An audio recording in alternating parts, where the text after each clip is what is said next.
I'll start. We have, second. Do I need your names? Okay, please. Richie nominated Robert Stark. I'll write that down. Jim, what were you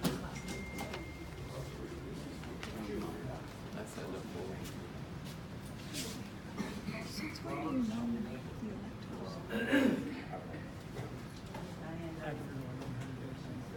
They're not doing it right. You nominate the chairman of this meeting, but you don't nominate the people. People do that.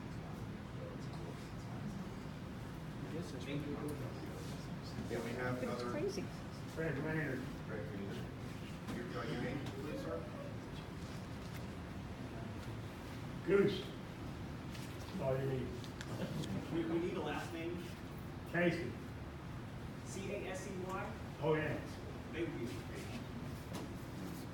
Okay, do we have a second for, your name, sir? Bobby Wade.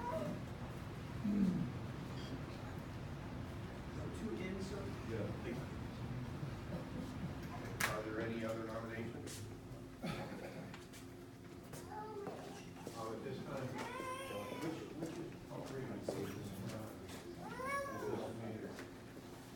just to keep it in order.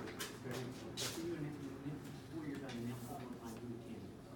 Okay, so the candidates is Robert Stark and Greg Maynard. And to keep it in order, different stacks, if we can have all the votes and proxies for Mr. Maynard to be presented to the depths at this time. Can anyone with proxies for Mr. Maynard to serve as supervisor of Coquina, please bring them forward now. Or ballots, I'm sorry, and ballots and proxies. And if you need a ballot, let us know. We got them. And I will take them right here. Thank you. She will.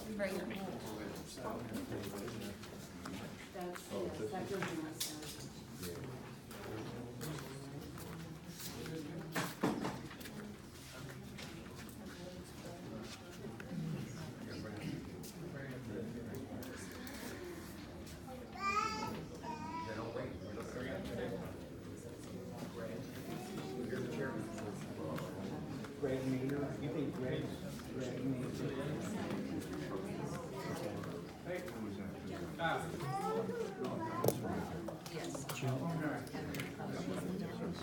I'll double check, I'll make sure we're ready. I'll make sure. Help Tom. Okay, I'll double check. Did you validate whether or not he's still attending? So you're not going to it all?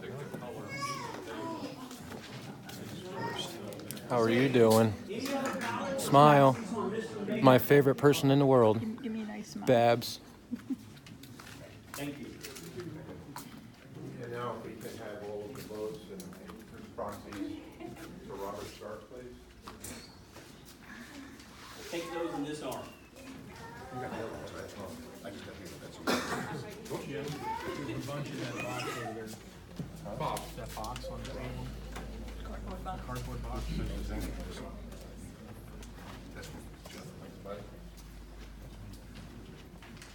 Those were the ones that Scott collected earlier. Scott, don't you have some of that box there?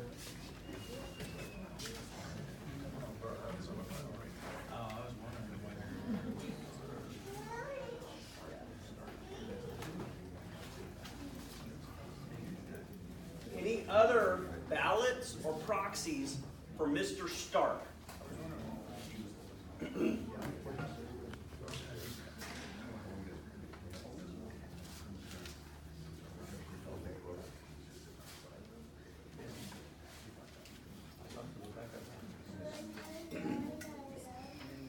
Again, any other ballots or proxies for Mr. Stark? Yes, sir. We just turned in all of our tickets over there. Are they holding all the blue tickets? blue. Those are the ones I think that you just got out of the box. No, we have those. Yes, sir. Thank you. We do have those. Thank you for mentioning that.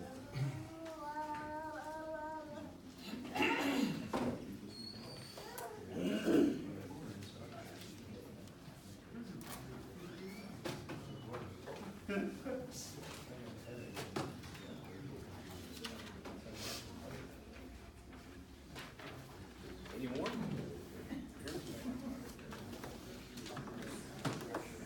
Thank you. Okay, last call. Do we have any ballots or proxies for any candidate whatsoever? Seeing none?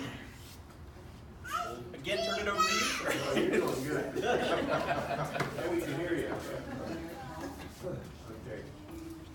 Well, this is where we should count these and or, as you mentioned, scan first. Yes.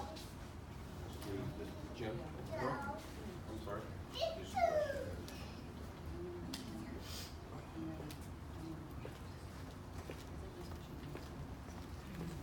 You're my scanning lady? All right, you can only do so many at a time, right? So we're gonna start with Mr. Maynard's. And there's some paper clips and things in there, but I'm gonna let you make it happen. You want a chair? No, I think I'm gonna get Jerry. Jerry. Are you? Yeah, we got a pocket knife. Here. She's prepared. I would scan everything here that we possibly can, so we know what exactly what. Jerry, if you would, she is going to scan first this stack of documents, which she has there some with her, and then once she's done, they're all under Mr. Maynard's name. She's going to scan these documents under Mr. Stark's name, and we just supervise that. Feel free to, I'm serious. I'm free.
While we're going through this process, we are going to have our esteemed engineer give his yearly report to us. So if you would please give him your undivided attention, we will go ahead and give the floor to him. Unless we have to put over bands in that cardboard box. Oh, no, they have to go Morning, through. everyone. Don't know me, I'm Brian Clemens, I'm the district engineer. I'm just gonna have to go over, what was done in the 2017 year, kind of what we expect to do in the 18-19 year. As far as the 2017-18 year goes, a lot of things focused on maintenance and bringing things up, getting them into compliance. And the first item I'll start off with is we have a compliance letter from the South Florida Water Management District. And a couple of items on that letter are to get there's supposed to be, at the end of each road that dead ends into the canals, there's supposed to be a pipe with a riser there. And we're still working toward putting those in. Another item on that list was cleaning up, maintenance of our system, our canals and our roadside swales. And Butch and the guys are continuing to do that. They're working on it right now. There were a couple other items on that list, but those have been addressed and are done. We did attempt to do some more canal reconstruction last year. We were going to extend Canal D, work on narrowing up Canal D so we have our easements. However, Well, we had the surveying done, we started leveling up the sides, and we had the dewatering pump come in, but then the early rains in May kind of put a halt to that, so we moved on to something else because we can't deal with that much water coming down the canal. It just requires too much pumping, and it's gonna create turbidity issues and such. We did adopt a new water control plan last year. And then beyond that, there's pretty much just maintenance and improvements. You know, they have a new boom mower, so they're working on mowing out these ditches. They've been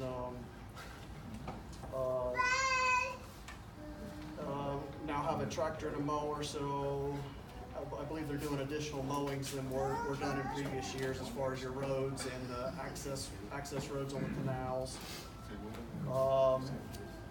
Shell rocking of 3 Mile between 160th and 172. That was done. And then trying to fill in some of the potholes and get the roads back to a better level. They did also, James. our stockpile of fill dirt James. was dwindling, so we Can you get got this another into stockpile of dirt on the hill that should carry us for hopefully through the year, I'm guessing. Can't hear him over the mumbling. And that's kind of what was done in 2017-18. Now, in 18-19, we will continue to install these pipes with risers. Excuse me, can everybody hear him? Okay. All right. Where's the microphone? Well, I was saying in 2018 and 19, we'll continue to install the pipes and risers at the end of the half-mile roads. Butch and the guys right now are cleaning where they've already been installed. Once they have done that, I think the plan is to move over to Canal E. Canal E has all been reconstructed, and Canal E is the easternmost canal out there. So that canal has already been reconstructed, but it needs the risers, pipes and risers added at the canal. Weather permitting and such, we would like to continue with that Canal D narrowing, see if we can't get that done, at least another mile of it, hopefully up to the north grade. That would be, and things are currently looking good with the minimal rainfall we had this past summer, so that carries, perhaps we can get that done also. Also working toward the pit, the south pit, which is in section 33, just try to get all that closed out. The eastern pit there has been certified complete. Haven't been able to certify the western pit complete due to turbidity issues and the way the drainage system works.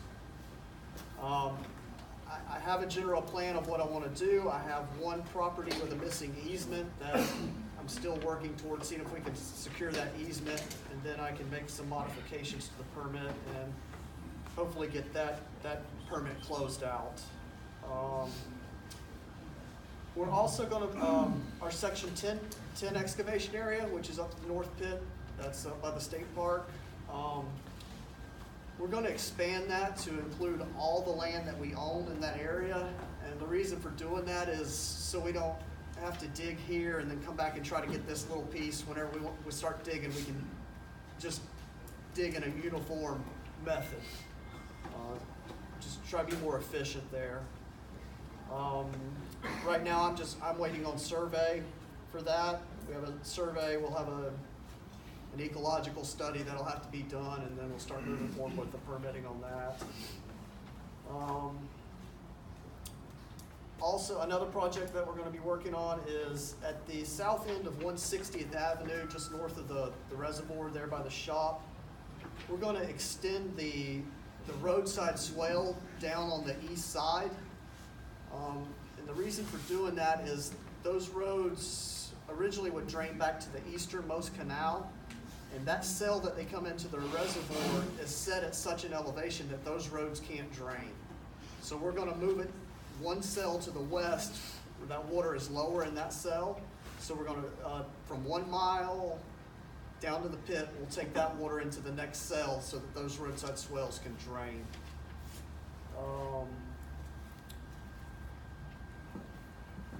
Another thing we're looking at is, as many of you are aware, we get a lot of overtopping of 144th Avenue. That's the East Grade, 101 Ranch Road, whatever you may know it by. We're looking at, I believe that road was constructed below the design elevations, so we're looking at whether we can put a berm along the eastern side of it, just to hold a little bit of that water off of us. I'm gonna do a little more investigating on that, because, and looking at it, I think I'm gonna get some more survey data, because I'm almost thinking the land over on Rollins Ranch is higher than the road, so I've gotta figure out if it's a worthwhile project. If the land over there is already higher than the design road, then that's not gonna happen, but if it's lower, we're gonna look at putting a berm along there. And, that's kind of all I have, other than the general maintenance and such that's happening, and hopefully getting better.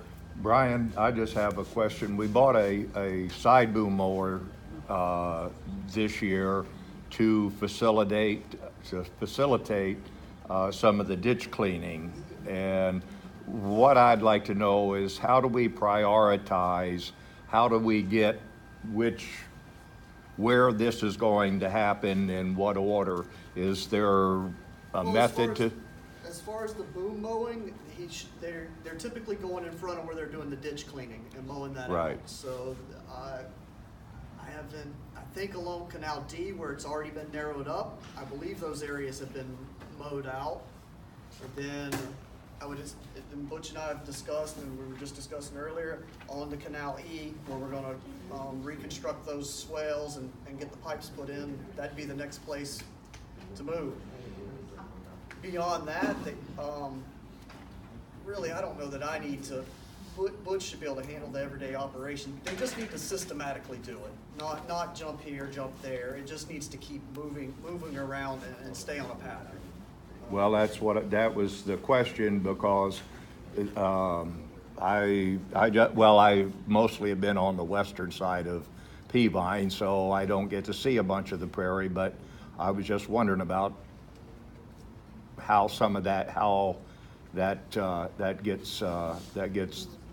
what gets done. Yeah, I don't. Butch, is the boom mower running? Has it been running now? Yes. Are both of them, the old one too? It's running right now. Where's it at?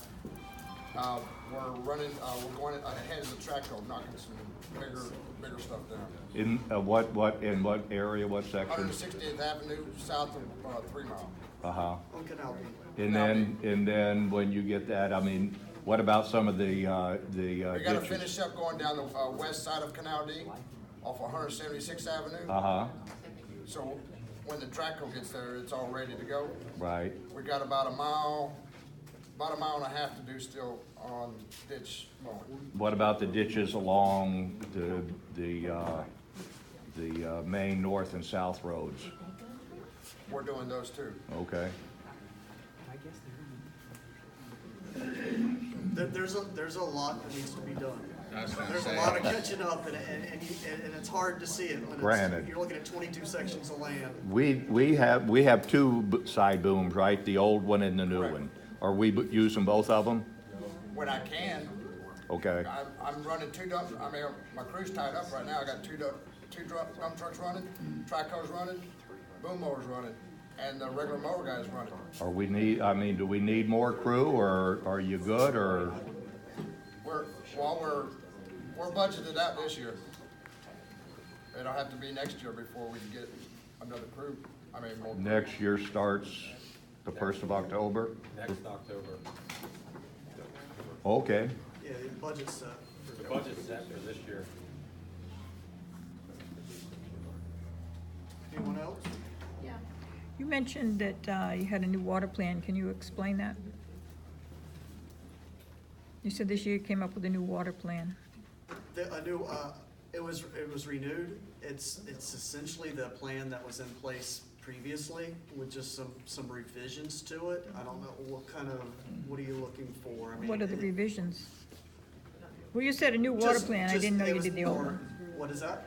You said you did a new water plan. I didn't know you meant you just redid the old one. It has to be updated every 5 years. Every 5 years, Right. it's updated. Right. So there were some additional projects added in there, like the canal narrowing, that was added in there. And then just, I went through the numbers and tried to get all the numbers correct, the links of the roadside swales, canal links. You know, the water control plan, it's generally pretty flexible as to what can be done and what is to be done. You know, another thing I added in there was getting all these riser pipes that I've spoke of at the dead end roads. Just trying to bring it in line with what's going on out there. I mean, I don't have it right here in front of me. I don't have it with me. But it's available to anyone that wants to see it. I have a question. You were talking about the property that you own. Is that the north that you were gonna dig up? Is that the north end up near the park? Yes. Okay, is that gonna increase traffic, like with the dump trucks coming through? I mean, we. Because I own the property right there at 317, between 317 and 318, right on the end. It's the first 11 acres, so you guys will be digging around my property? Well, I don't see the traffic increasing. I mean, it's just, Coquina has 2 dump trucks. And Okay, so whenever it's they're not running a gonna- project, it's not a public pit where you're gonna have. Right, okay, so it's just, it's outside gonna be vendors. basically the same, it's just. Yeah, it's just for Coquina's use, so as we need So to that should fill. actually help me keep predators away from my animals. Sir? What are your thoughts of doing let's face it, there's a bunch of garbage on the Peavine. What about putting up some more signs, maybe having every 90 days, have us all volunteer for a couple hours, go out there with our ATVs, side by side, pick up trash on the 2 main roads. It is so bad to leave there on a Sunday and see garbage everywhere. And when you guys mow it, they run right over it, so it makes it even worse. Right. So I think some signage, if we do this every 90 days, put a roll-off or a dumpster or can somewhere where we can bring it to you guys, and, you know, kind of police our own area. You know, the I can speak on that a little bit if I'm allowed. Okay, one second. But we used to do that. What I'm saying is, in New York, if the building was a piece of garbage and trash, they make it worse. Once they clean the building, the area got clean. So if we keep it clean out there, it's our property, and I know we have a lot of visitors, and their stuff flies off their buggies and out of their pickups, and maybe they don't know any better. But I'm just saying, it bothers me to death to see garbage everywhere coming out of there on Sundays. And I think we should, as a group, should make some kind of an effort.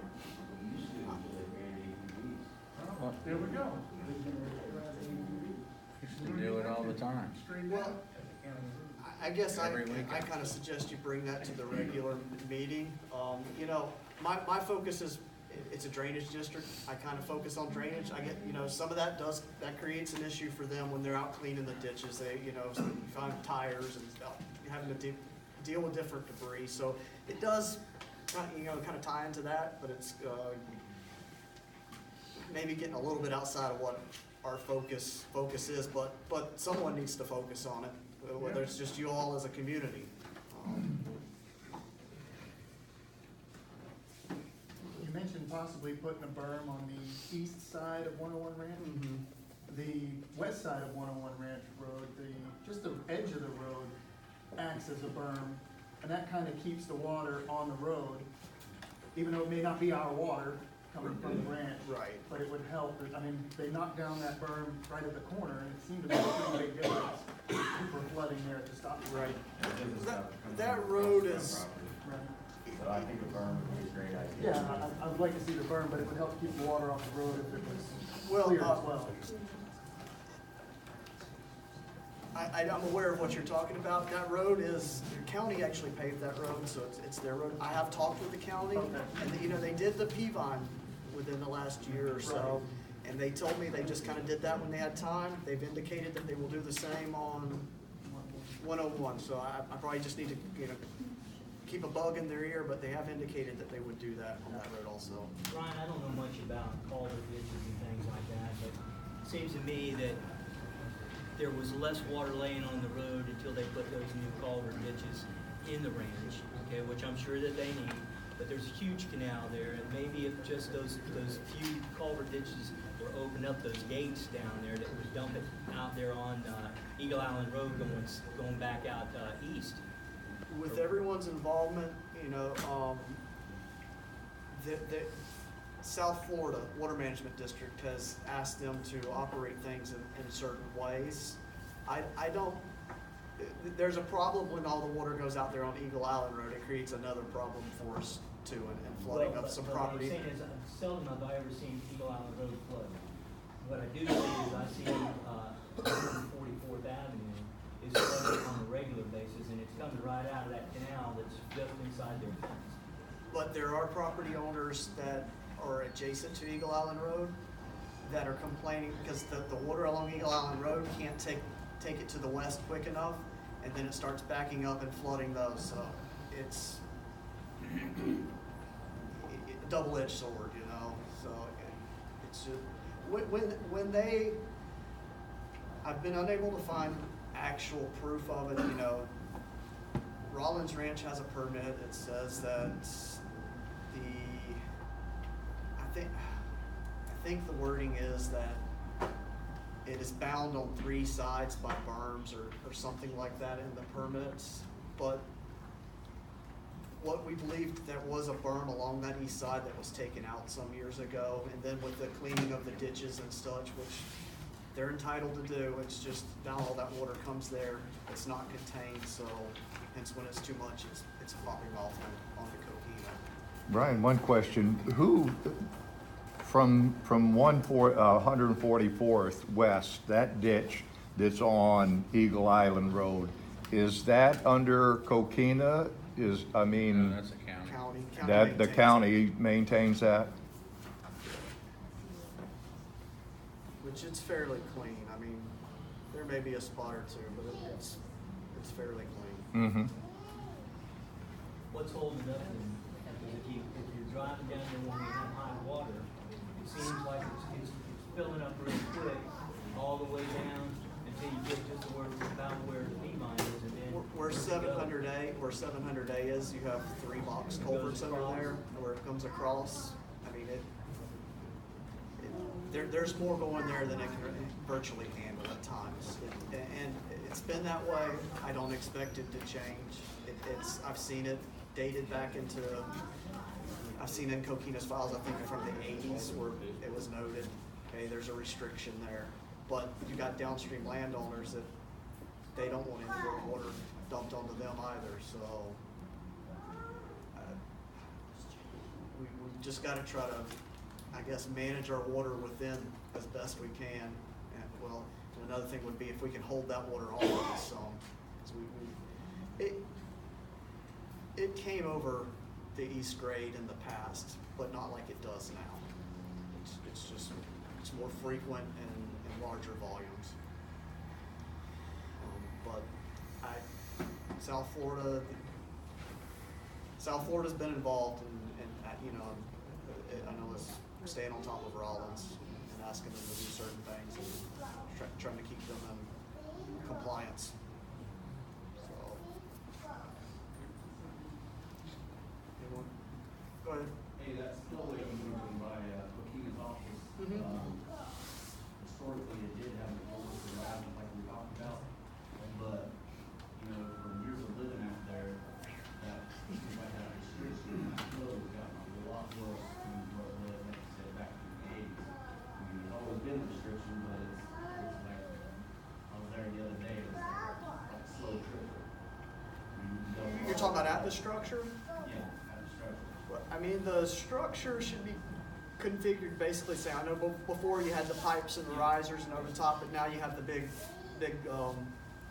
notches. Right? I mean, so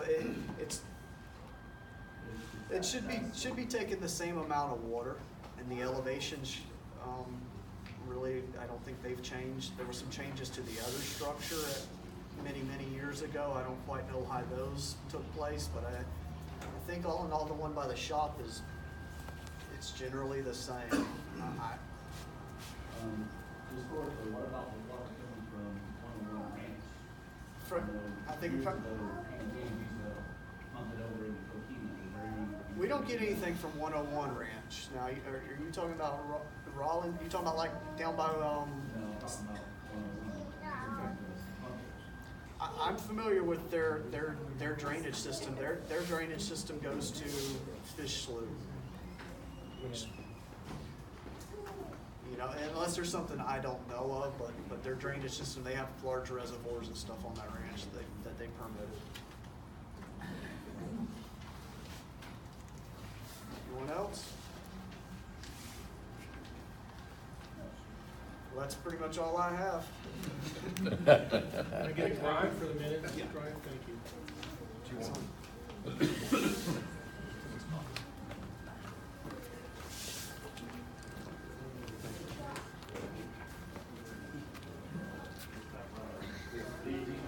Last year, supposed to just approve them. This reflects what we did last year.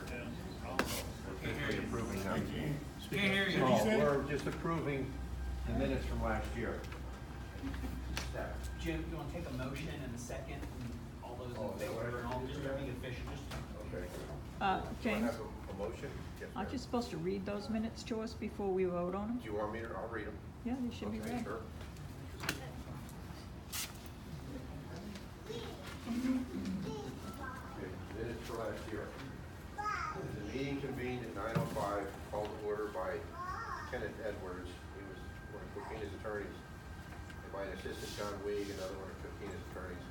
And they were both outside counsel to Coquina. And Mr. Edwards stated that the role was to confirm the chain of possession of the votes and the proxies. And then I was elected chairman, and Mr. Malinowski was elected secretary, both by vote with no objection. Mr. Edwards supervised the election process. Landowners conducted the annual meeting for a 3-year seat to the Board of Supervisors. Myself, Mr. Malinowski, and Mr. Edwards established the following process: that every ballot and proxy was scanned and inspected. And Mrs. Malinowski performed the scan under the supervision of Mr. Edwards. He monitored every vote.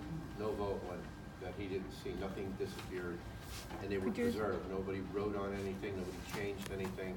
I'm adding that. That's not it. Jim, could you speak up I'm trying to. and just read the minutes? Don't give us a narrative.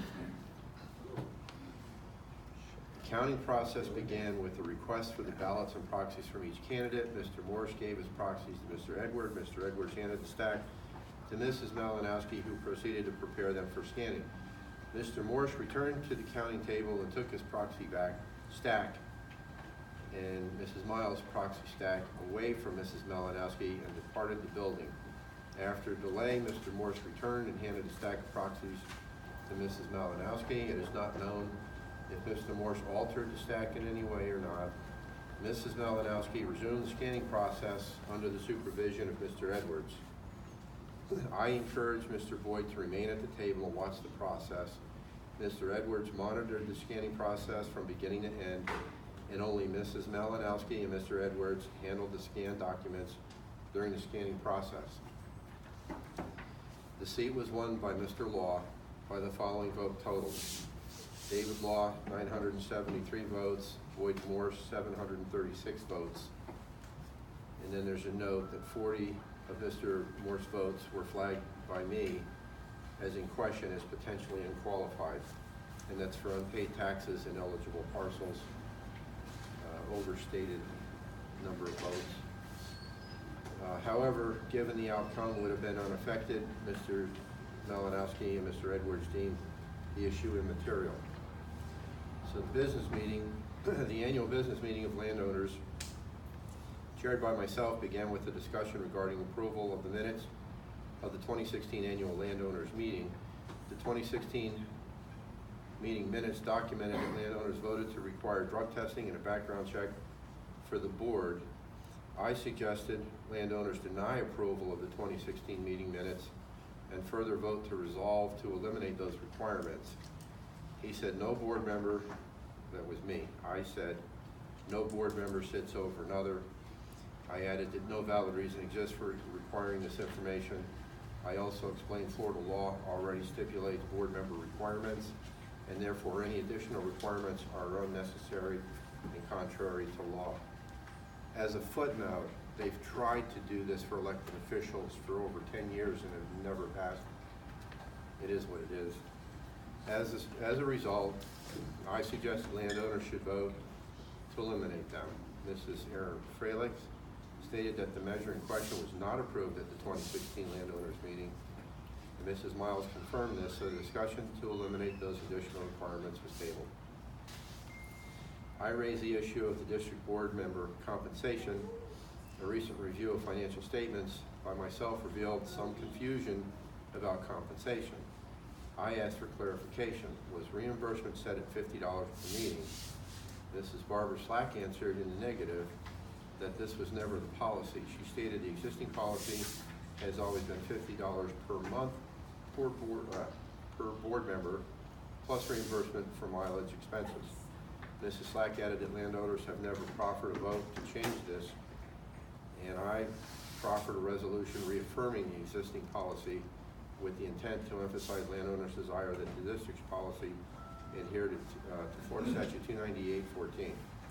The resolution reads as follows: it shall be the policy of Coconino Water Control District to compensate board members at the rate of $50 per month, plus reimbursement of expenses for personal vehicle use during performance of district business. No other compensation is authorized by the landowners. The district shall reimburse members for documented mileage at the prevailing rate used by the state of Florida. It is further resolved that the members submit reimbursement requests using mileage logs, which shall document actual odometer reading for the beginning and end of each trip. Mr. Edwards declared that the proxies possessed by me are valid for votes during the landowner meeting. After discussion, the motion was made and seconded that I called for the landowners to vote. They voted yes by voice, no nays were heard, and it says that I then voted 971 proxies in favor of the resolution. The resolution passed. Mr. Brian Clemens, engineer, presented his firm's annual engineering report to the landowners. Mr. Clemens fielded questions from landowners regarding water outflow issues and continued to affect the district. Mr. Clemens reported ongoing design problems, hampered drainage, risers were required in some areas at additional cost. Some pipes were installed that are not in compliance with the South Florida Water Management District requirements. This issue might require alternate designs that may not be compliant with existing permits. As a result, modifications to the permit might be necessary. Mr. Clemens suggested flap gates, which might offer a solution. He indicated landowners with drainage issues should contact Butch to report problems. Multiple landowner discussions or discuss the ongoing drainage problems with the underlying design flaws that plague the district. No solution from CWCD board has been presented to those two problems. Clemens reported the district now owns a GPS unit that can provide accurate measurement information. Some landowners expressed frustration in their inability to receive elevation information from Mr. Edwards. Mr. Edwards informed the group that anyone could request copies of any elevation maps or measurements that exist through public records requests to CWCD. Some costs may be assessed for those who want to receive copies of records. He reported that CWCD is required by statute to respond within a set period of time, and remedies are available to the public for records withheld. This meeting adjourned by unanimous vote, and regular CWCD Board of Supervisors meeting commenced. This is an accurate report of what happened last year. I'm sorry this board did that up yet. Well, the landowners have to vote on the action. I'm sorry. Take a motion to approve. Motion to approve these. Mr. Chairman, I vote that we accept the minutes as written. Thank you. Do we have second? What's the name of the motion on the? Zucala. Z-U-C-C-A-L-A. First name, sir? Andrew. Andrew, thank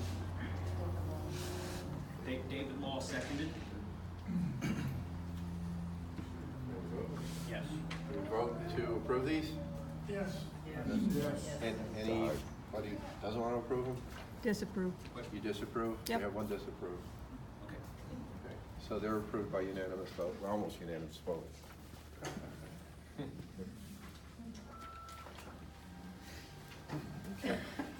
They're still scanning the proxies, so in the meantime, we can talk some business. One of the things that I want to do is we had, we did vote for the pay of $50 per month, and that's really to attend a meeting.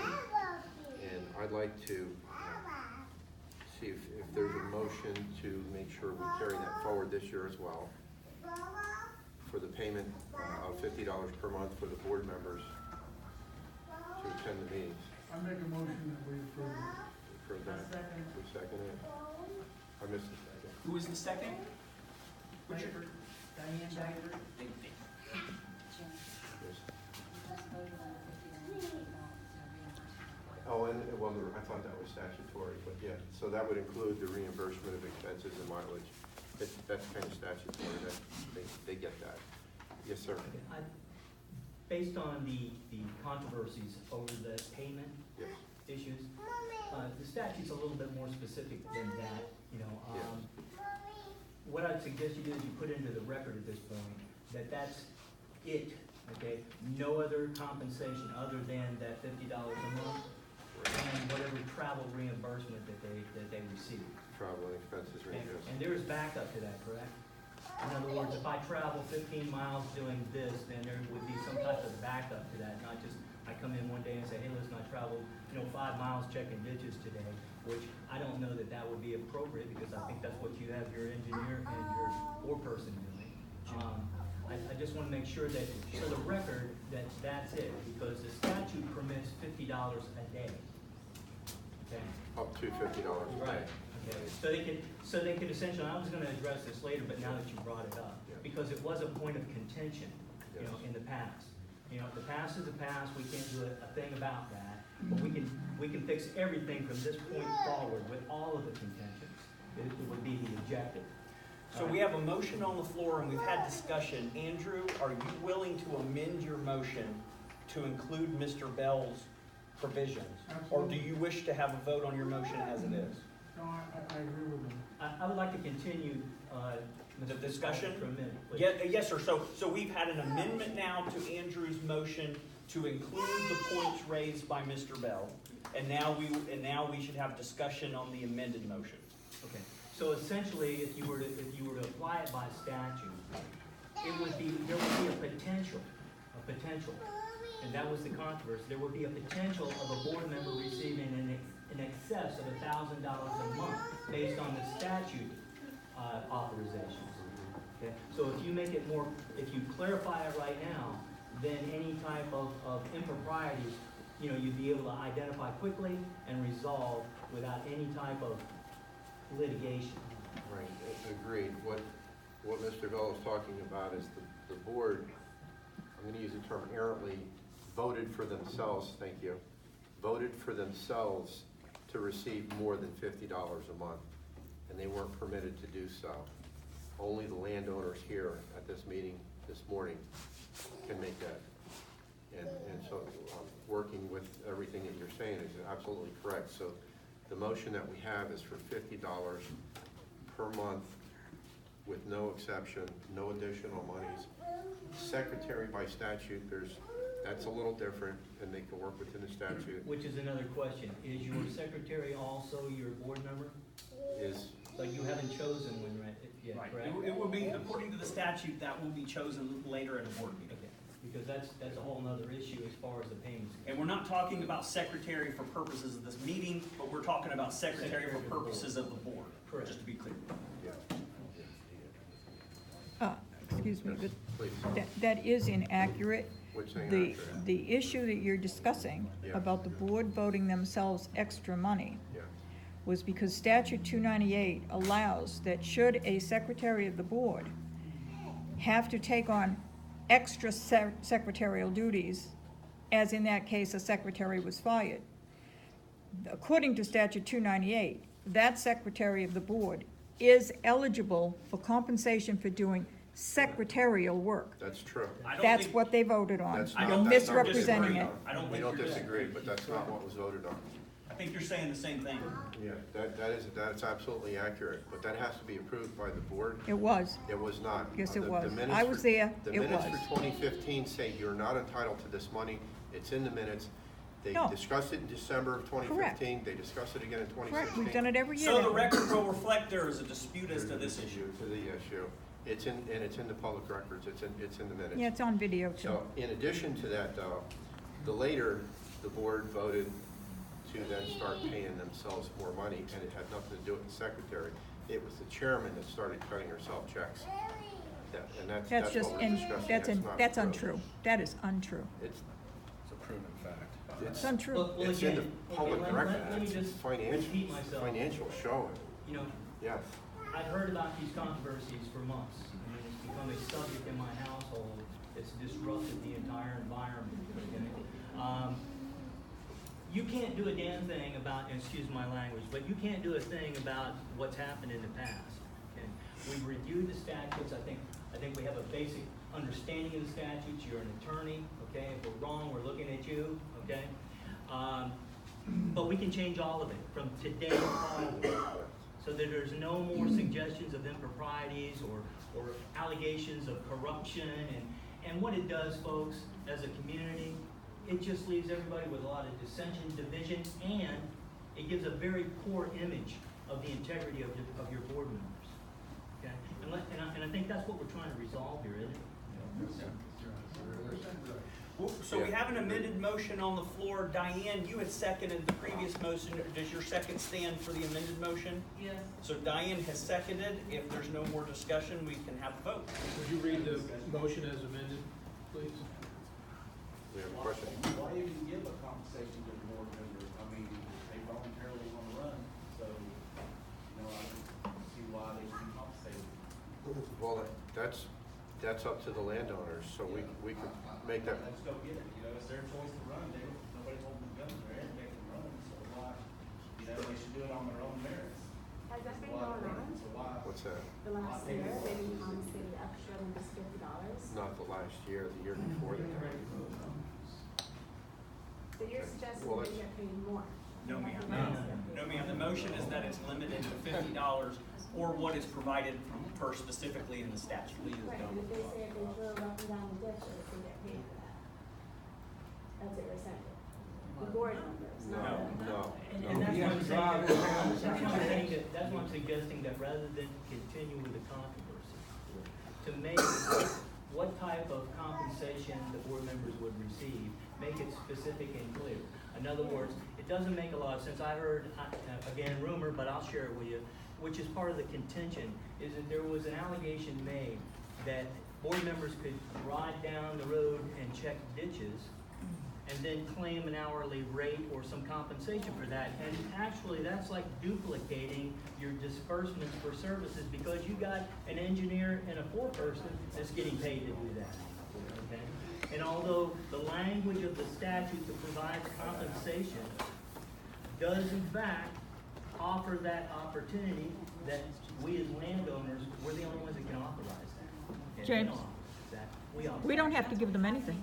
So You just essentially, like I automatically said, threw out if you take $50 a 30 month. days- Someone talking right Out of now. order, ma'am.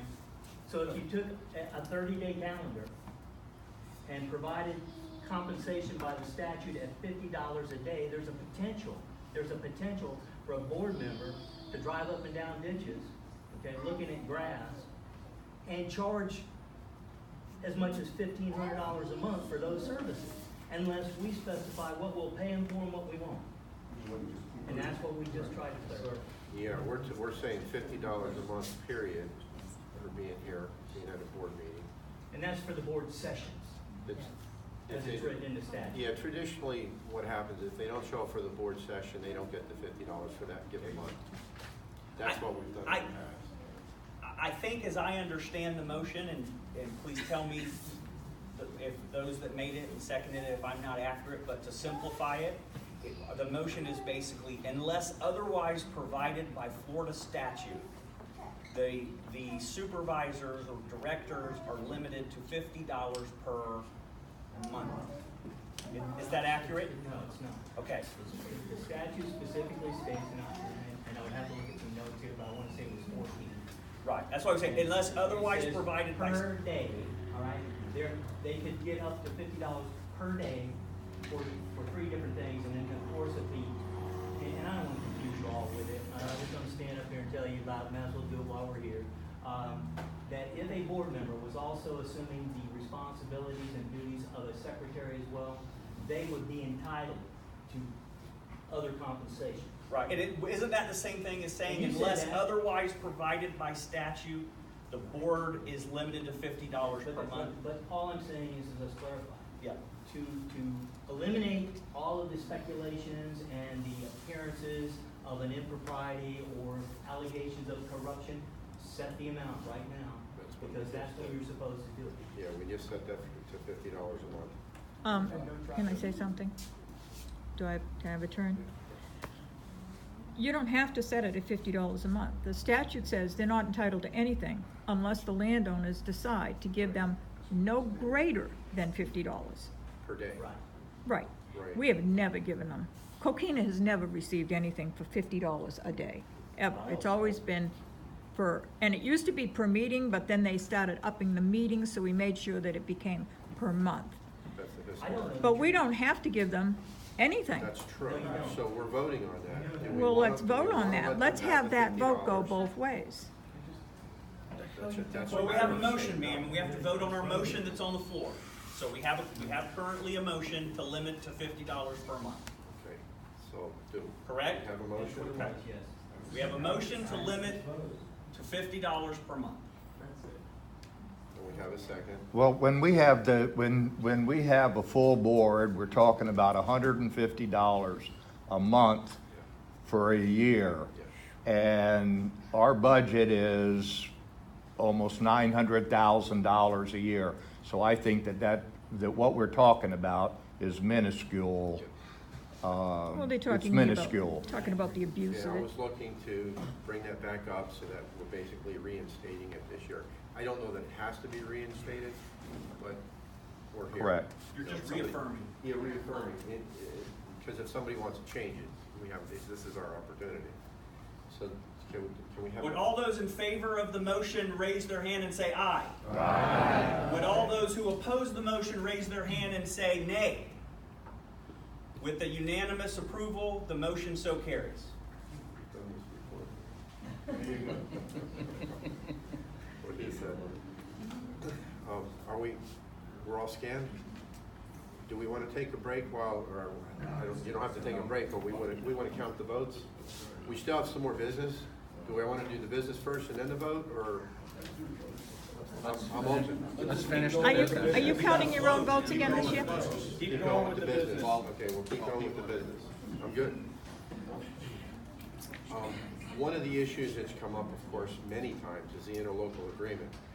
And there's some real open ends to the interlocal agreement. It has open liability, open indemnification. We could get buried. That's my understanding. And I was gonna ask Mr. Fitzpatrick to explain what that issue is and how it could really harm us as a community, as written. We're talking about the interlocal agreement? Yeah. And as being somewhat relatively new counsel for the board, they have had me take a close look at this interlocal agreement dated June 9th, 2017. And what I have gone back to the board and said is that there are at least two things about this interlocal agreement that greatly concern me on behalf of Coquina. And I will just start with paragraph 8, which is entitled indemnification. Now, indemnification is one of those big, fancy legal words, but we all know what indemnification means, right? If I indemnify this gentleman, I'm basically saying if he gets hurt or gets damaged in any way, I'm going to give him money and I'm going to make him whole. That's indemnification. So let me read what the interlocal agreement says about indemnification, okay? This is agreement that was entered into in the past by Coquina and the county. So indemnification. To the fullest extent permitted by law, CWCD, Coquina, shall indemnify, defend, and hold the county and the sheriff, including all of their officers, employees, and agents, harmless from any loss, damage, or expense, including attorney's fees, for any action arising out of, related to, or stemming from either directly or even indirectly, the enforcement activities provided through this agreement, or the maintenance, repair, and/or reconstruction of any roads, road, drainage, or signage. Now that's what it says. And what concerns me as the attorney for Coquina, that is as broad of a paragraph as a lawyer can write. You have put your neck on the chopping block as a district in front of the county and the sheriff's office, and you've said if they have any damage in there, officer sprains his ankle, can't work, has to retire, they mess up their car breaks down, or their vehicle breaks down while they're in the prairie. If you have agreed very broadly to make the county and the sheriff's office whole, now that is potentially writing a very big check. And I don't even know how much that check that has potentially been written is for. But you have agreed in this agreement to do those things. And I don't think I have to go on about it any longer. I think you guys get the point. That causes me concern, and I think should cause the district concerns, okay? Secondly, my second concern in reviewing the interlocal agreement is paragraph 11 under term and effective date. Now I'm going to read this to you, and then we'll see what you think it means, and we'll see what it means, okay? Because I don't know that I'm quite sure what it means, but I'm going to read it. Term and effective date. The term of this interlocal agreement shall commence upon the approval by the county Board of County Commissioners and CWCD Board of Supervisors and the sheriff.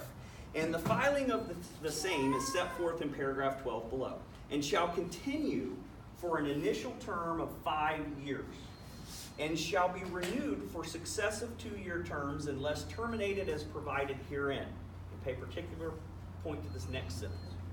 This agreement may be terminated by either the county or CWCD upon providing written notice of termination to the other party not less than 90 days prior to the expiration of the initial term or succeeding term or terms.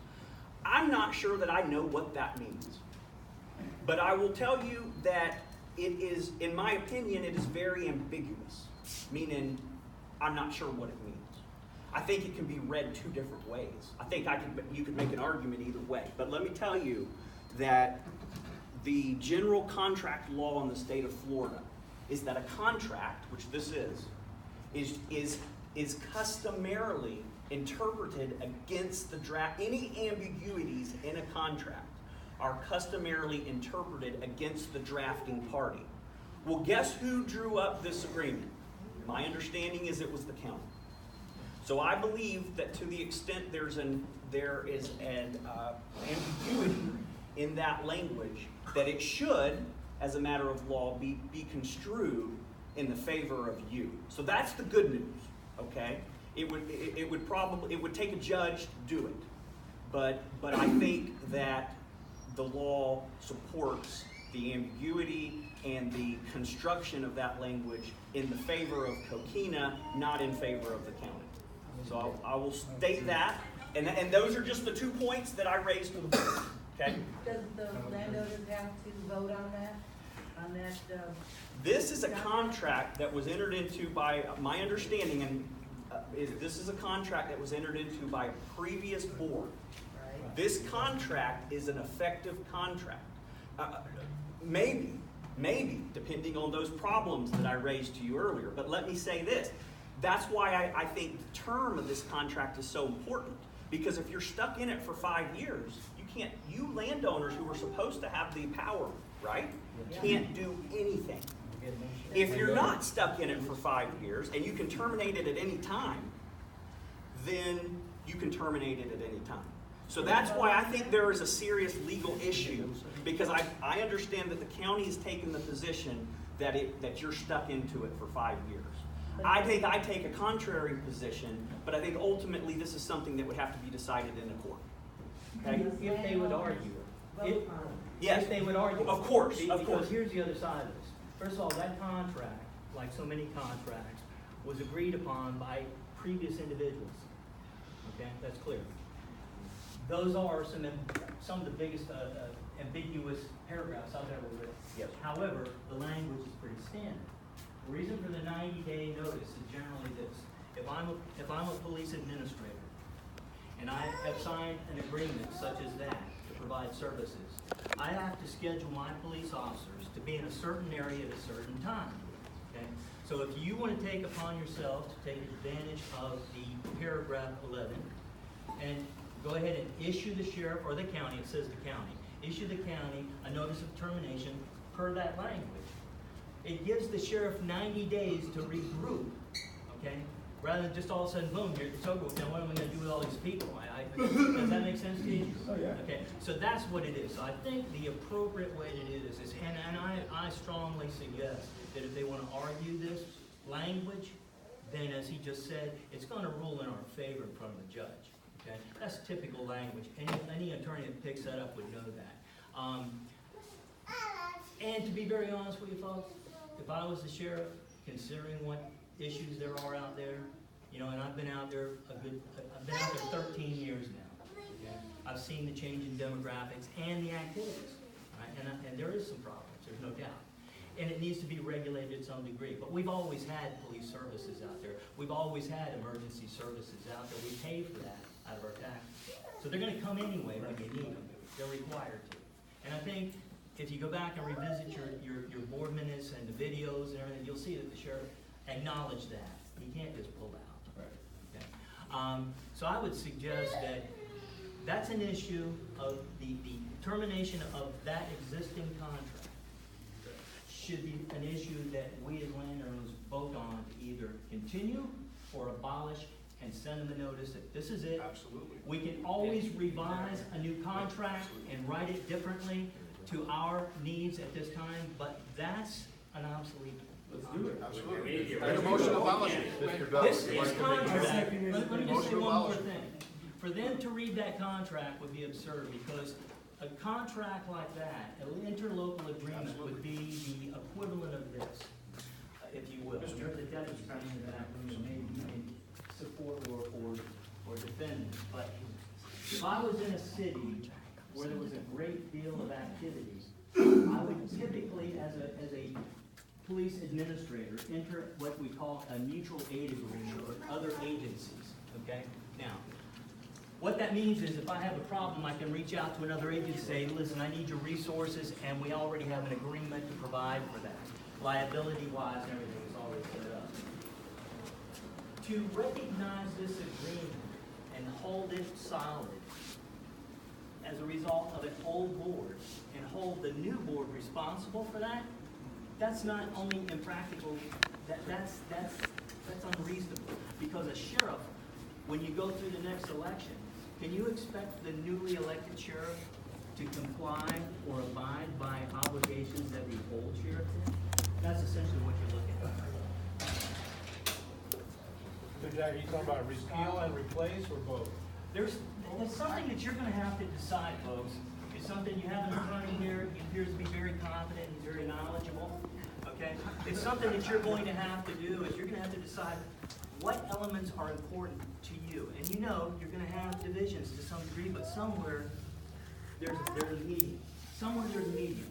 And then if you want a contract like that, where you want specific extra duties out there for traffic control, then you can specify in there what those are. You can adjust this, make a new contract. But this board that you're fixing to elect right now shouldn't be responsible for what the old board entered. Exactly right. Does that make any sense? Yes, it does. Yeah, we can.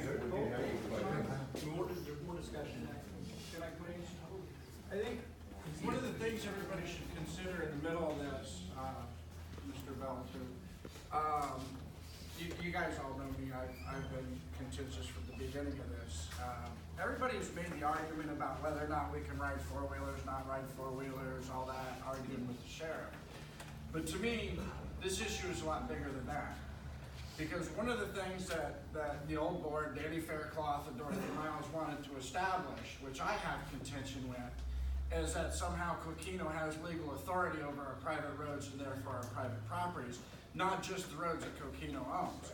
Now, I wholeheartedly, knowing the law, agree that Coquino has a right to make an agreement with the sheriff, an interlocal agreement, for the properties and roads that they own. just the same as Walmart or anybody else can do it with parking lots, and it has been done, there's precedence for it. That's common sense. Right. I don't agree that the sheriff has a right to our private property. I don't agree that. That's common sense. Right, and I don't agree that, okay, those of you who understand how the judicial system works, understand that there's written law and state statutes, but then there's also precedents and what they call case law. Okay, when a decision is made in a courtroom, and it's case law, then all the judges follow that to begin with. So if we set a precedence that we allow Coquino to be in charge of our private properties and to have authority over our private properties, then we have now given them our property. So, Mr. Brewer, you're in favor of rescinding this? I am definitely in favor See, of and that's rescinding what I it. was trying to say, is Well, you're right, you're absolutely correct. But there's a further issue here, okay? The sheriff's department has been hot and heavy on four-wheelers. Four-wheelers, great. Over hot and heavy. Yeah, over hot and heavy. We actually have, Ridiculous. as many of you know, we have issues with deputies who are going beyond the law, or a specific deputy. Which, by the way, I want to encourage everybody to step forward and file your complaints. That needs to be addressed. Well, that's gonna be addressed too. But, the other issue that I have is that, many of you know, you see it on Facebook, you see it happening in front of you in the streets. And it doesn't matter which side of the fence you're on. We have crimes going on in our neighborhood. We have people stealing from camps. I had my house broken into and destroyed so that somebody could steal water out of the walls.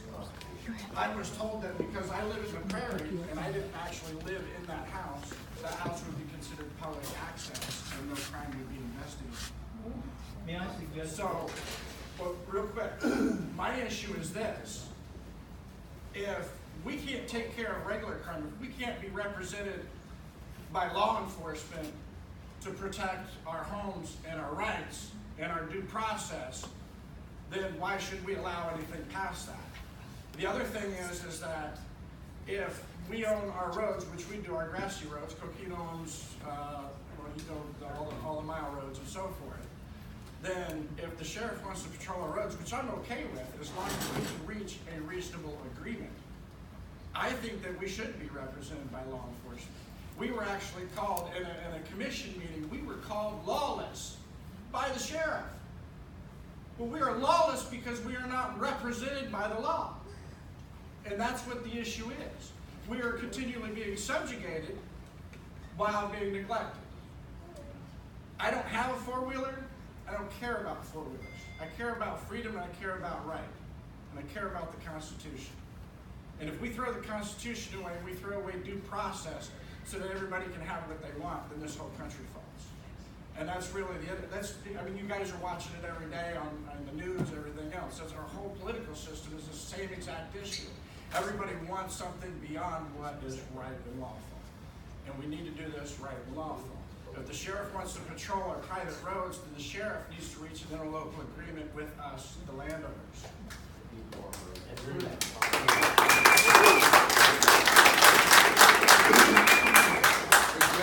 I made a motion to rescind it, it was seconded, we haven't had anybody saying it. You had a question, you want to discuss this? My issue, Brewer pretty much covered it with the roads that Coquina owns, which are the north, south, and east-west roads, the mile roads.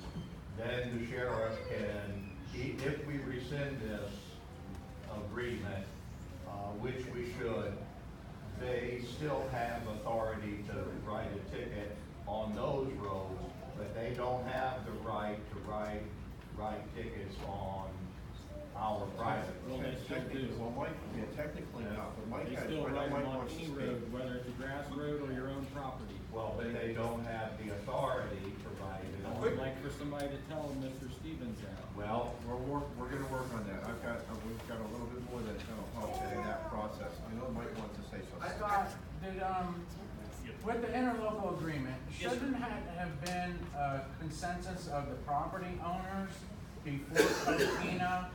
We as property owners decide what happens with our property and then approach Coquina to construct an interlocal agreement that we're all in favor of?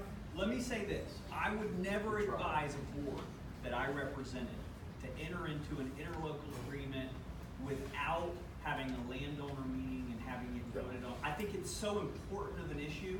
It's too important to be voted on at a board meeting. It should be voted on at a landowner. We had that interlocal agreement shoved down our throat I at a understand. board So, meeting. but let me go on to say that pursuant to Florida statute, a special district like Coquina does have the authority to enter into an interlocal agreement for property that it owns.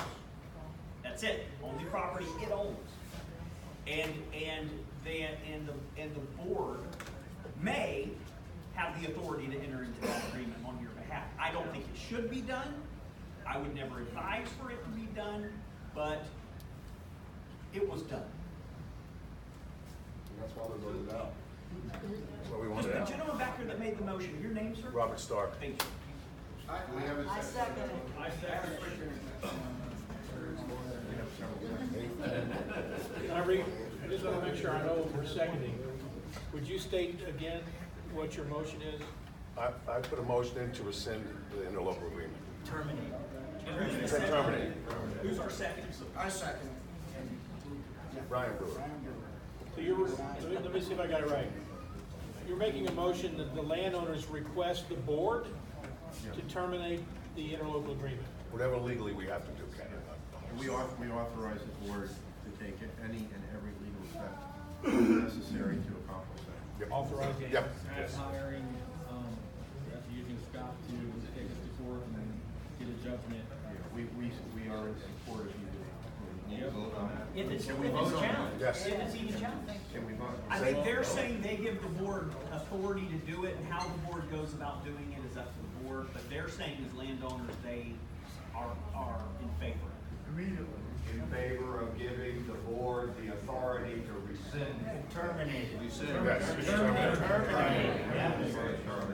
So let me see if I've got it right. The motion presented by Mr. Stark moves that the landowners authorize the board to terminate the interlocal agreement using any means necessary. Yes. Yes. Is that it? Yes. Got it. All in favor? Yeah. Anybody opposed?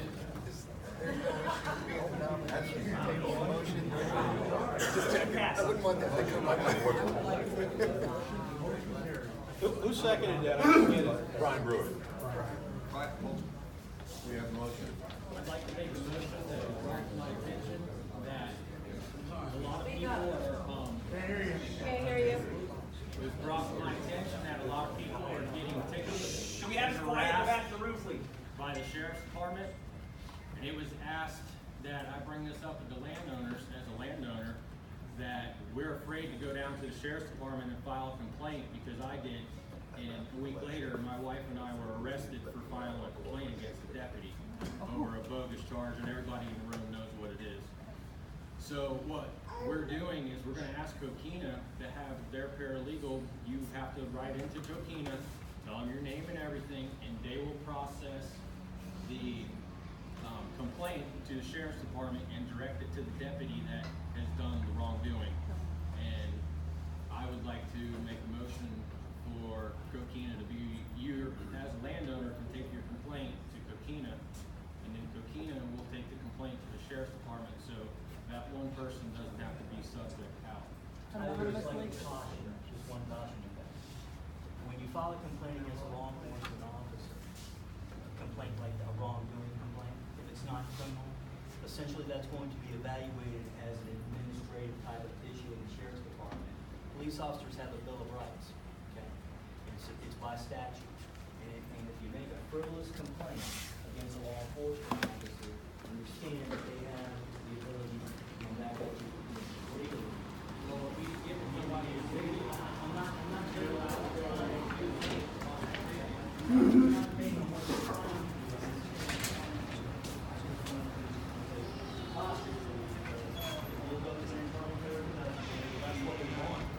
Public policy in Florida is in favor of the citizenship being permitted to make complaints against the law enforcement officer. So we are public scared to death policy. to go, we are scared to death to go to the sheriff's department and file a complaint. So we're gonna have, let me tell you what happens when you do it. You go down and you file a complaint against Ryan Wilson. A week later, I had a warrant issued for my arrest over something that was completely bogus, just to run me through the court system. So that's how it works in Oklahoma. Please be quiet, Dan. Let me. You're not a landowner. Ma'am, you're not a landowner. Be quiet. Ma'am, you're out of order. Ma'am, you'll be asked to leave next time you speak out of order. So, does anybody second my motion? Yeah, second it. I second it. But just so you guys know, in Palm Beach County, you go to the sheriff's office to file a complaint against a deputy. Rick Bradshaw has a pile of complaint forms on the counter. You don't even have to speak to anybody. You can walk in and get a form. State law says you were supposed to be provided that form no matter what. If you go to the sheriff's office here, you do not get a form. You get an investigator. You get threatened. The same statements that you just made.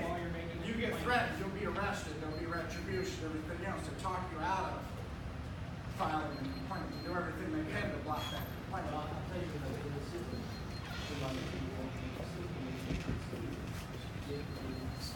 If you go and file a complaint against the first thing that I'm going to be referred to as that is unless it's a clear violation of the law. So there's a way of doing it. I don't know what's on here. I don't know if you can get in the sheriff. I'm a little harder. Can I actually just stand up and just speak a little louder? I don't want to bore any of you. So in the process of filing complaints against police officers, again, they have a bill of rights. It's laid out by statute, but they have protections too. And I understand that. So, I'm not trying to, develop any type of protection for cops whatsoever. Let me make it clear to you. I spent 40 years in law enforcement. I retired in May as a detective captain. I had a great career. I worked for several different state agencies and county agencies. And that's not to brag. I just want you to know that I do have a background. I've conducted hundreds of internal affairs investigations, and as an administrator, I directed and supervised 100 or more investigations against police officers with internal affairs investigations. I've personally put handcuffs on police officers, okay, and I filed felony charges against police officers, state and local and county. So I know the system real well. Typically, when a complaint is filed against a police officer, one that comes to your house, when it says something wrong, that you felt that they were obnoxious, that they were abusive, disrespectful, whatever. Complaints like that are generally, the first line is to their supervisor. They do what they call a supervisor review and see if they can resolve it to your satisfaction at that level. If it can't, then it goes to internal affairs. And you've got to have confidence in your internal affairs investigators. Because those individuals, one, are not liked by uniformed deputies, and they're not, because they're the police who police the police. And they've got a great deal of integrity, they're trained very well to do this type of investigations, and they certainly don't associate with cops. They're not respected. It's a tough job for cops to do, because a lot of times you're taking action against cops if you use to break doors down. You have to do that. But you know it, I know it, everybody knows it. In every profession, you've got problems. Basically, we don't want to do this. So it's just a matter of following the procedures and understanding and letting them go. I think what our community needs, based on the type of things that I've heard and you've experienced, is there needs to be a different dialogue open with the sheriff's department because of the type of community that we have, because of the nature of the people that live in our community, we need a community policing unit type of police, someone who you know by name. Okay? And let me tell you the advantages of this. One is you're going to get to know that police officer, and that's a real benefit. That you're just not another figure on the street. But number two is it's the advantage to the police officer because where is the police officer going to get all the information about what's going on in the community? Get you if he trusts you. And that police officer is going to shine in the department. And that's the way it should be. One of the issues, two issues that we have is that, one, we do not have confidence in the sheriff. He said he won't You fix that at the pole. Yeah, that's true. The other thing is, Get rid of the interlocal. I'd like to point out that we have 4 deputies that are assigned in our area. We actually, even considering the issue we have with the agreement and all that, there's only 1 deputy that we have a problem with. The other deputies are fair and professional. I'm friends with the majority of the deputies on the department now. They're good people. However, there's a few that are not. Maybe that brings up another possibility. I want to share this with you. And anytime you just tell me to shut up and sit down, I'll do that. My wife tells me to do it all the time. I'm one of them.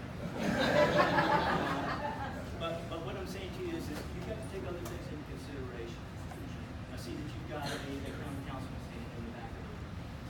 And it's good that you're here. They're not on our side. It doesn't make any difference. I'm on nobody's side. I'm on the community's side. Typically, and he can even attest to this because he's from Palm Beach County. He probably doesn't remember me. When the sheriff of Palm Beach County, and not just the current sheriff, but the sheriffs for many decades, had a problem child, that problem child, if they didn't do enough to terminate him, just enough to irritate you, you want him out of your hair, he went to Bellway. Okay? He went to Bellway. If he had a bad attitude, didn't conform to my administration, he went to Bellway. So now the bad attitude's out there. My question to you is, and I don't know. I've lived up here, but I was gone almost all the time. Is that how the current sheriff identifies with our community? That this is a problem area? So if I have a problem child, I send them to the prairie? Because if that's the case, they're going to come to you with an attitude before they even get in that car. Right? Does that make any sense to you? Now, I don't know these deputies, so I can't tell you for sure that that's what it's all about. I'm just telling you, I've had a lot of experience in law enforcement. A lot. Did all the hiring and firing before I left there, right? I don't ever want to do it again. I don't know what I want to do with the rest of my life, but I know what I don't want to do. What I do want to do is I want to have a very complete, comfortable life in the community I chose to live. And you all seem to be good people, so I know I'm surrounded by good my names. motion forward, if I could get a second to make the complaint on the sheriff, Bruce O'Dina. Sir, your name again, please?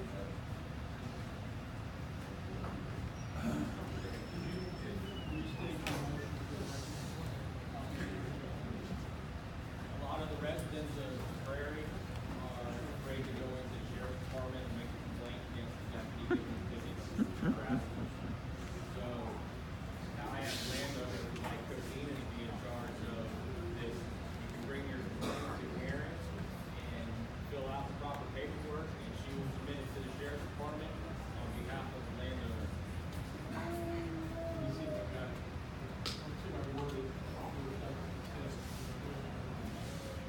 Remove the landowners authorized Keenan to collect and forward any citizen complaints against deputies anonymously in order to protect citizens from fair retribution for filing civil complaints, provided the routine paralegal deems such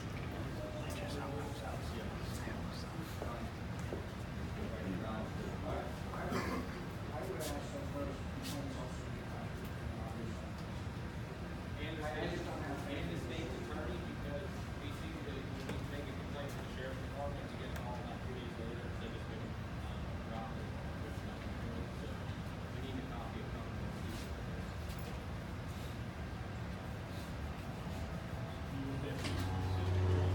sheriff admin, the state attorney, and the paralegals.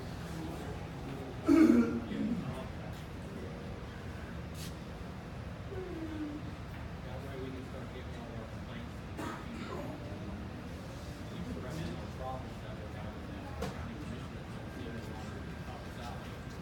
Mr. Smith, is your second stand? Okay, any more discussion? All in favor? Aye. Anyone opposed?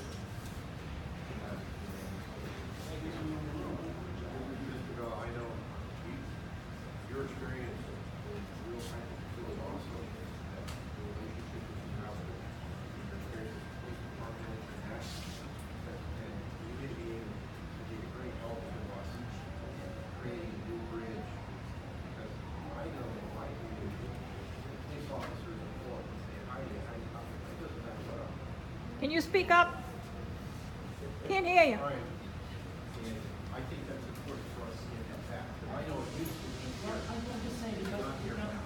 for many, many years I had to work alone. I worked for agencies where I had to work by myself. In large areas of responsibility, huge areas of responsibility, some of the positions. And if I didn't make a point of reaching out and introducing myself and establishing a rapport with everyone in the areas that I was responsible for, there was no way for me to be successful in my objectives in enforcing the law. Because you all will see things that I would never see. Because remember, the criminal has one eye focused on what they're going to do and the other eye focused for me. Okay? You'll see it, I won't see it. But if I have a rapport with you and you have confidence in me, you're going to report to me or give me knowledge one way or the other as to leads for me to resolve your issues. So it's actually a benefit for a police officer to know you, to establish good rapport with you, and for you to have confidence in him or her. Mr. Bell, from what I've heard from many landowners in Coquina, and on behalf of Coquina, I can tell you respectfully that what you just described is the way it should be, but there has been an utter, complete failure in the prairie to accomplish that. You know, Yes, sir. you do that at the ballot. Yes, sir. Yes, sir. We're gonna know We we have understand. their back too. We're talking a community versus a whole county. That's right. I understand that, but when somebody says you have to have their backs, let me say this to you. If the police officer knows you, okay, and you have confidence in your police officer, you are not gonna let anything happen to that police officer. Well, Mr. Bell, it used to be that way until they got the interlocal agreement signed. And then it's like they flipped a switch and we were outlawed. I mean, we rode around and picked up the trash. Like was said earlier, we always picked up the trash. We've always patrolled our neighborhood, traveling to our neighbors. Used to take my side-by-side and take the trash to the dump, and then cruise around just watching the neighborhood. We all did, all as a group. There's many of us in here that just did that. Yeah, and I appreciate that. And then all of a sudden, when they got that interlocal agreement signed, it just stopped. They pulled us over, harassed us, and threatened us. You're a thorn in your side. But we weren't doing anything wrong. We were doing. There are actually three different types of strategies with policing. There is the traditional part where you drive around in a police car, you know, and you do patrol work, and if something happens, you respond to it, or if you're sent to a call, something happens. You have community policing, which is precisely would be perfect for your environment, okay? Where you have a specified number of people with the right attitudes, and that's a science. Okay? Believe it or not, police does have science, all right? You have the right people in there with the right personalities, with the right objectives to get to know you, and they'll take care of you, and actually, your community will improve in so many different ways. However, there's another type, and I've run all three, and it's called POP policing. It's problem-oriented policing. If I have an area that's out of control, and my patrol officers, the traditional police officers, can't manage it and maintain it, I'm sending in my troops. And when these guys come in, it's zero tolerance. We're gonna kick its butt until it's gone. And one of two things are gonna happen. Either you're going to comply, okay, or we're gonna displace you. You're gonna go somewhere else with that behavior.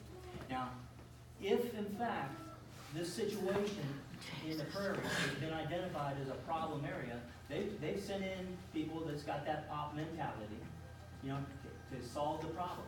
But you can't leave that in there because it's destructive, okay? It starts to be counterproductive. Once you take it over, then you put somebody in there to maintain the maintenance of it. Does that sound familiar to you, Deputy? Don't get in it. Or you don't have that type of policing? You're doing a good job. I won't be able to answer. I'd like to make a quick interjection. Deputy Hurst and Deputy Jolly are two of our deputies that we have in our area, are actually amazing people. Any one of us can stop and talk to them. And would you back them up if they got in trouble? I would, but here's the thing, okay? I've had issues with Rusty Hartfeld over crime, literally, the crime I described earlier about my house. I'm of the opinion that was directive, not him personally. So so I'm kind of on the fence about him. Brian Holden is the only one that we had heavy-handedness, we had exaggerations of the offense so that he could create a few more violations, everything else. He's a very dishonest person. I've seen that for myself personally. Okay, so the rest of the deputies, and I wanted to clarify this because we can't just hate law enforcement because we do have some very good deputies in our community.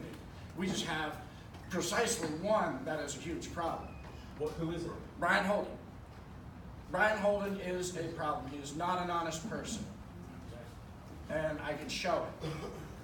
I have his own handwriting to show how dishonest he is, but we can argue that later. I just want to interject. Let's not make blanket statements that we're having problems with the entire sheriff's department. No. We have an argument with the sheriff over legalities, but we have a problem with a specific deputy while we're arguing out those legalities. Can I just say this, Mr. Brewer?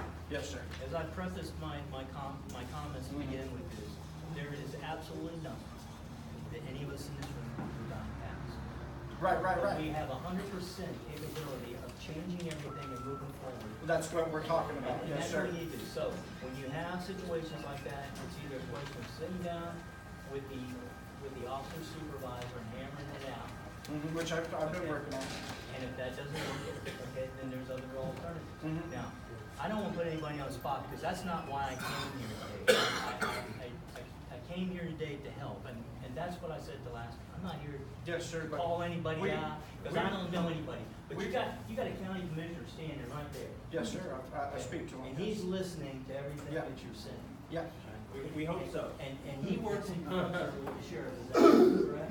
What he said. So, you know, and he works for you too. Yes. All right? Oh, I talked to him This is regularly. something that I think you've got the right audience here. You've got the right perspectives. You've got the right direction. It's just a matter of taking this thing and moving it forward. Right. These are But, conversations. can we vote and move on because we have other issues? Yeah. Can we end Quick this? statement. It's a Mr. Bell. retribution. I get it. Mr. Bell, And he's the type I'm of having, person I that- wanted to have this conversation with you for two reasons. Is one, we do respect your knowledge and your opinion on this too. By you and I having this conversation, everybody else gets to educate themselves as well. So thank you, sir. Thank you. I want to thank all of you for entertaining me. Yeah. All right, guys, I have one more, this is a little interesting in its own way. Through lots of title work and discovery, Coquina owns the strips, as we know, they own the strips, they were given those strips of roadway along the section lines by the developer. All the way back to 1912, when the developer created that part, our area was re-subdivided because you can't find our lots on the original plat. Lot P doesn't exist. Either there's tract 20, but we know how that's changed. Where I'm going though is that the declared use for those strips of land has never been done. And what that gives us is the opportunity to declare those as the easements that they are for the private use of landowners, guests and invitees, and to also include the historic, if I can use the term, prescriptive use of OHVs. They've been out there for 40 years. And horses, believe it or not, because it's never been declared, even the horses aren't allowed on the road. So we want to include everybody and include all of the prescriptive uses that have been enjoyed for 40 years. They have an opportunity to do that. And I would like to give them marching orders to go ahead and it has to be thought out carefully, but to go ahead and create the declared use of those easements, which, like I say, has never been done. For the landowners, they're private, they're not roads, they're easements, they're driveways that serve us all. And that will protect us from some of the stuff that's been going on here. And it'll protect us in the future. So do we have a motion from anyone in those regards, or in any regards? I know it was complicated. Jim, I'd like to make a motion that we instruct Coquina, the board of Coquina, to request suggestions from the landowners as to the use of the land that Coquina was given the easements for. Those roads, yes. And Mr. Smith. Need someone to second that? Now we need Yes, you. please. Motion? Do we have any seconds for Mr. Smith's motion? I'll second it. Get your name, sir? Schumacher, Richard. Yeah, thank you. Can I just clarify what the motion is? Can we get that in writing?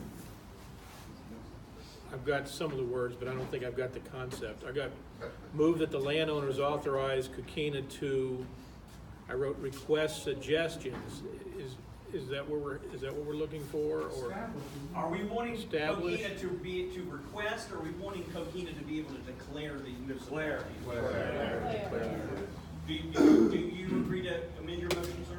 Yes, the request was from the landowners, request for input from the landowners to Coquina.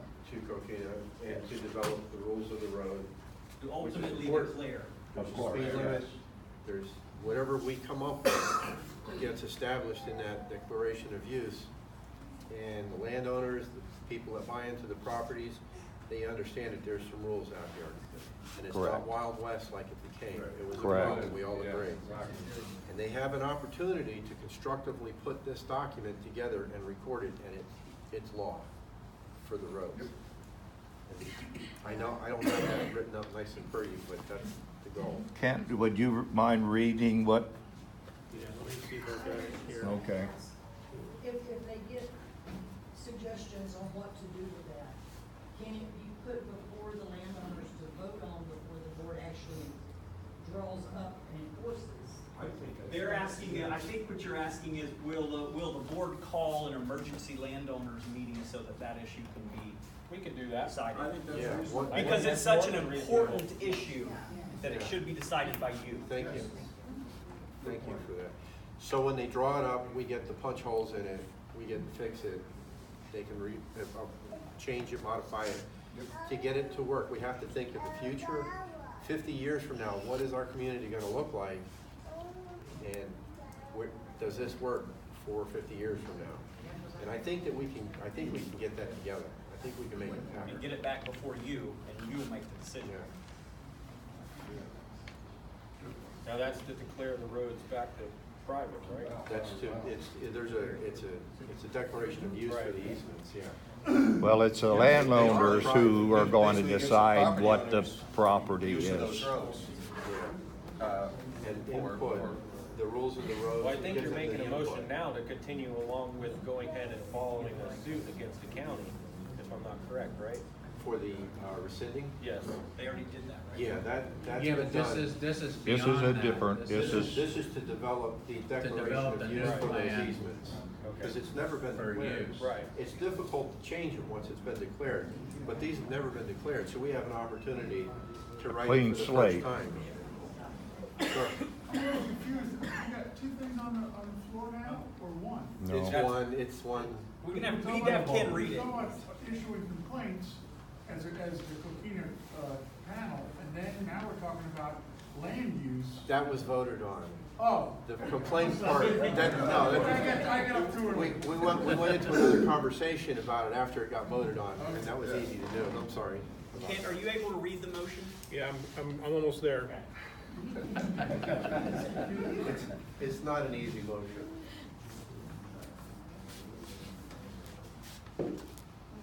All right, let me see if I got it. A motion that the landowners instruct Coquina to declare the roads and easements as private use with appropriate rules of the road, comma, to preserve their historic use, comma, provided any action to be taken must be subject to a special election of the landowners. Mr. Smith, is that consistent with your motion? That is consistent. Mr. Schumacher, is that consistent with your second?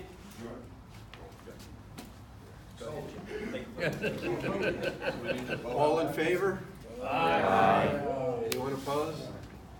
Unanimous. Passes unanimously. I'm done.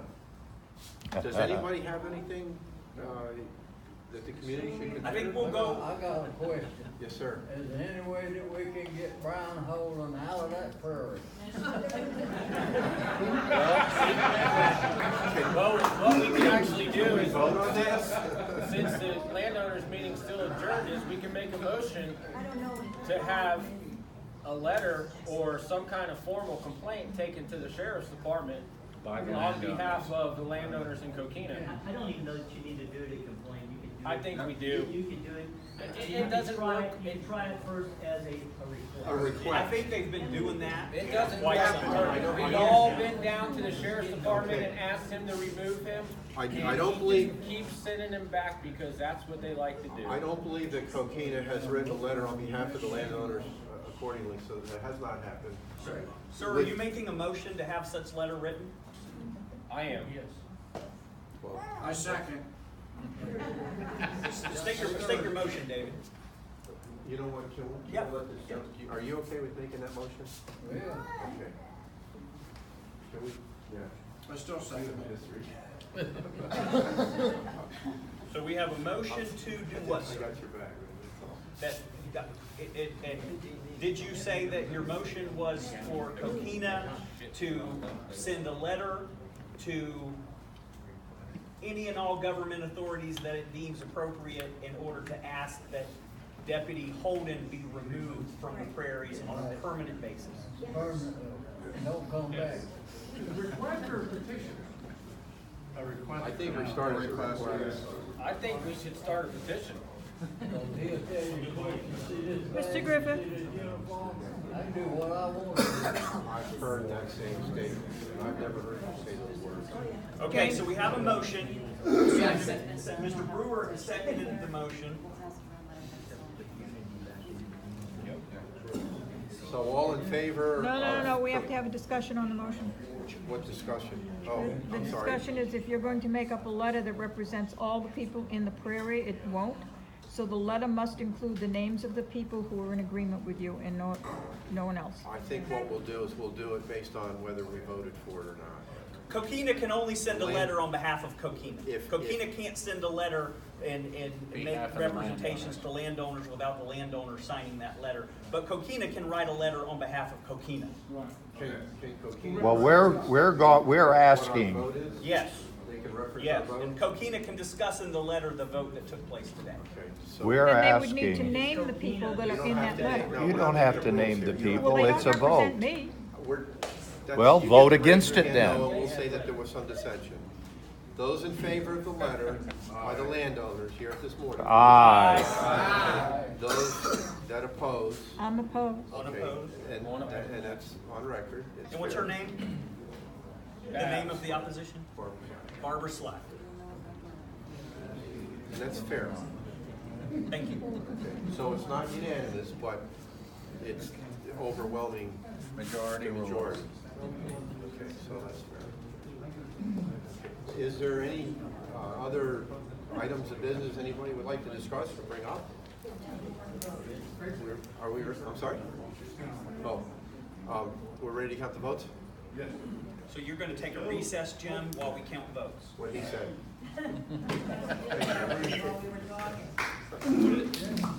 Thank you, sir.